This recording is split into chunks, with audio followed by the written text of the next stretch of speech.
Достар, барлықтарыңызға сәлем. Біз бүгін жылқының өкпе бауырынан, жүрек етінен және қосымша етінен әсіп жасайтын боламыз. Бәрін осылай үлкен ірі кубиктерге турап алдық. Қазір барлығын араластыратын боламыз. Және де бізге міндетті түрде май керек. Мен майдан мына түйенің қазысын қостым. Осы екі түйенің қазысының біреуін қосам қазір. Бәрін кубиктеп турап, жақсылап жуып тазалап, ет тартқыштан өткізетін боламыз. Азғантай күрішімізді осы кезде суға жібітіп қойыңыздар. Қазір бізге осы фаршке араластыруға керек болады, және біраз пияз майдалап турап қою керек. Барлық рецепті мен осы видеоның астына жазып кетемін, сол жерден қарап алсаңыздар болады.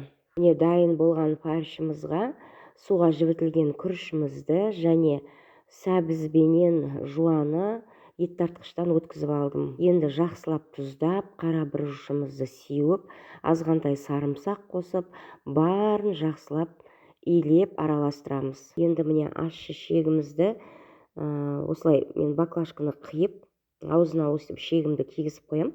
Сол кезде салмамыз шекке оңай құйылатын болады. Осылай ожаудың көмегіменен осылай қиылған баклажкамызге құйып, қолымызбен итеріп, жаймендеп шегімізге салмамызды толтыра береміз. Дәл осы қалыпты барлық салмамыз таусылғанша шегімізге құйып шығамыз. Өзіңіздің қажетті деңгейіңізге дейін жіппен түйіп, ішекті мөлшерлеп отырсаңыз болады.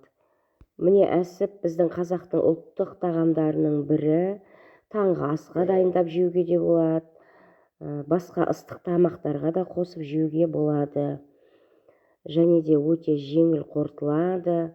Ішінде барлық организмге керек дәрумендердің бәрі осы салманың ішінде бар.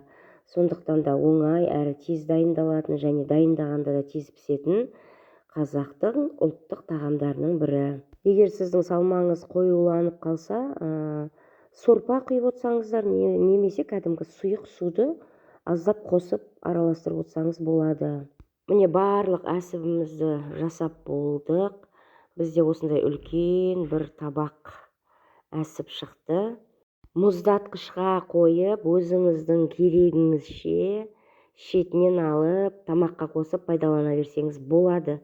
Жаңа айтып өткендей, суық тағам есебінде де, тіске басар есебінде де, ыстық тағам есебінде де пайдалана бересіздер. Және әсіпті дайындаған кезде міндетті түрде инемен тесіп алыңыздар, жарылып кетпес үшін. Осылай әсібіміз суға батып тұру керек. Қайнағаннан кейін көбігін алып, жарты сағат қайнатсаңыз піседі. Міне әсібіміз дайын. Тураған кезде ыстық болса да әдемі туралып тұр. Және керемет жұмсақ болып піскен. Және де бұл әсіпті тек қана аспай, асып болғаннан кейін осындай грильницаға қуырып алсаңыздар, керемет әдемі тіске басар болады.